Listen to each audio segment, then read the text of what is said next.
¿Qué tal? En el siguiente video hablaremos sobre las características de los diferentes grupos sociales.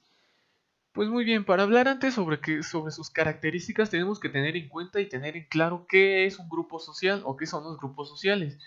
Los grupos sociales son un conjunto de personas que se juntan e interactúan debido a valores, normas, creencias e intereses sociales.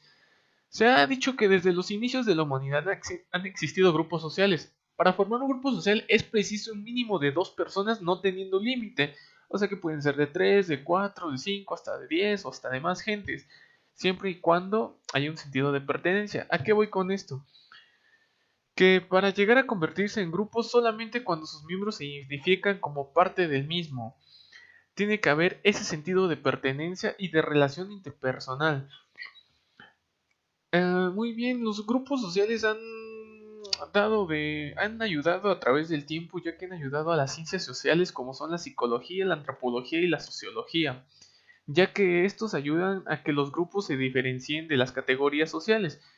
¿Qué quiero decir esto? Que mientras que entre los primeros miembros interactúan entre sí, en la segunda estos no tienen por qué conocerse o mantener ningún tipo de relación. Es lo que se ha ido investigando o lo que se ha ido viendo. Cabe recalcar que ambos términos se confunden, a menudo debido a que los dos se refieren a un conjunto de individuos con características similares, pero ahí es donde entramos nosotros en contexto, porque aquí es donde hablaremos sobre las características de todos los grupos sociales. Muy bien, ahora hablaremos de las características de los grupos sociales en forma general. Para que un conjunto de individuos llegue a ser considerado un grupo social, este tiene que presentar una serie de características básicas. Cohesión social. Se trata de una serie de interrelaciones, creencias y valores compartidos y pensamientos concretos que llevan a los miembros a identificarse con el resto. Sus individuos comparten características. Los individuos de los grupos sociales comparten características tales como intereses, valores éticos y morales, costumbres, tradiciones, nexos parentescos, etnias y etcétera. Hay una también interacción sociales. Otro de los requisitos más importantes para que aparezca en un grupo social es la presencia de interacciones sociales estables entre sus miembros. Una persona solo puede mantener relaciones con hasta 150 individuos, según esto que se ha llegado a mencionar, aunque este número suele ser bastante menos elevado, se podría decir. Tenemos que tener metas comunes. Además de estas características fundamentales, existen otros elementos que algunos autores consideran importantes para determinar si realmente existe un grupo social definido o no. Ok, una vez haber entendido ya las características generales del grupo social, ahora pasaremos a hablar de los grupos sociales según su diferencia.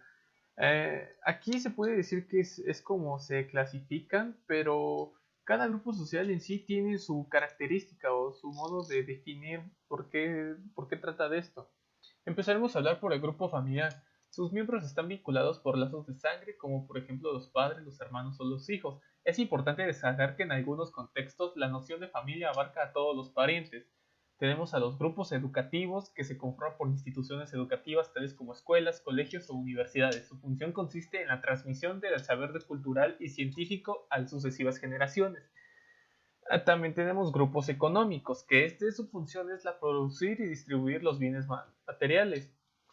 Tenemos a los grupos políticos, se encargan de la administración política de un país, deben velar por la preservación del orden público, la proposición y la aplicación de las leyes.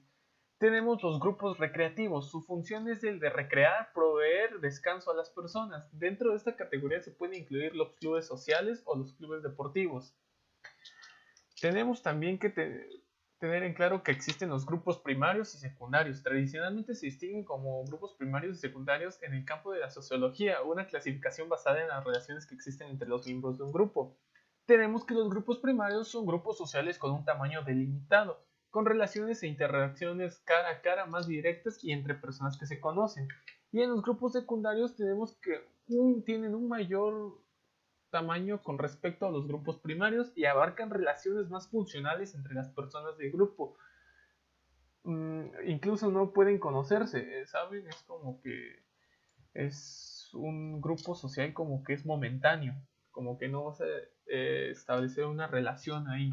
Estos grupos, denominados también como asociaciones, se rigen por reglamentos o estatus y conforman por la voluntad de sus miembros. Volviendo una vez más al tema de atrás sobre los grupos primarios y los grupos secundarios, tenemos que ambos se clasifican también como les había comentado. El grupo primario viene siendo lo que es el grupo familiar y grupo de amigos. ¿Por qué? Porque hay una conexión cercana entre este grupo de amigos o el grupo de familia. El grupo familiar ya se he explicado sus características, pero creo que no he explicado el grupo de amigos. Este grupo de amigos es el segundo grupo con el que una persona establece relaciones. La sensación de pertenencia que crea dentro del grupo familiar se expande hacia otros individuos que comparten intereses similares, ya sea porque comparten el mismo libro, les gusta la misma música, las películas, los juegos les encantan y tienen el mismo gusto. Eso quiere decir el sentido de pertenencia entre grupos de amigos. Pero ahora también hablaremos de los grupos secundarios, algunos que no mencioné. Se puede decir que en los clubes deportivos igual hay los mismos gustos, pero es con gente momentánea. Por ejemplo, los clubes deportivos son asociaciones libres y privadas, creadas por individuos que comparten el interés por la práctica y la promoción de un deporte en específico. Pero como se los dije, solo es momentáneo, no es como que van a compartir una relación más interpersonal con aquel que estén compartiendo la misma afición. Lo mismo que volvemos que en los grupos religiosos, ya si nos metemos en el ámbito religioso es un tema bastante extenso y con varias religiones, porque los grupos religiosos son organizaciones sociales que se estructuran en torno a una doctrina, que buscan dar respuesta a las preguntas más esenciales del individuo, tales como el origen de la Tierra y de la vida del planeta Tierra. Pero como ya se les había comentado, es lo mismo que como un aficionado de un club deportivo. Es como que comparten la misma ideología, pero no comparten su relación personal con otras gentes. Entonces eso ya sería como el grupo secundario, porque es algo momentáneo. Que lo mismo viene siendo con grupos de trabajo a la hora de que nos ponen a trabajar con otras personas.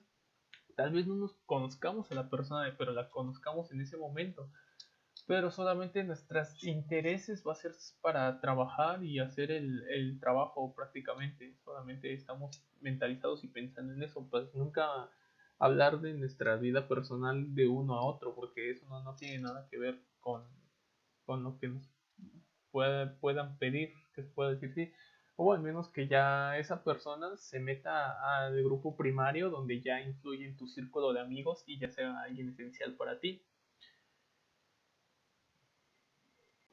Bueno, y con esto concluimos el tema, espero que les haya quedado claro. La verdad sí es un tema un poco breve, no es tan extenso, porque solamente hay que tener en cuenta que hay dos grupos, el primario y el secundario, y de ahí se desglosa todo esto de los grupos sociales.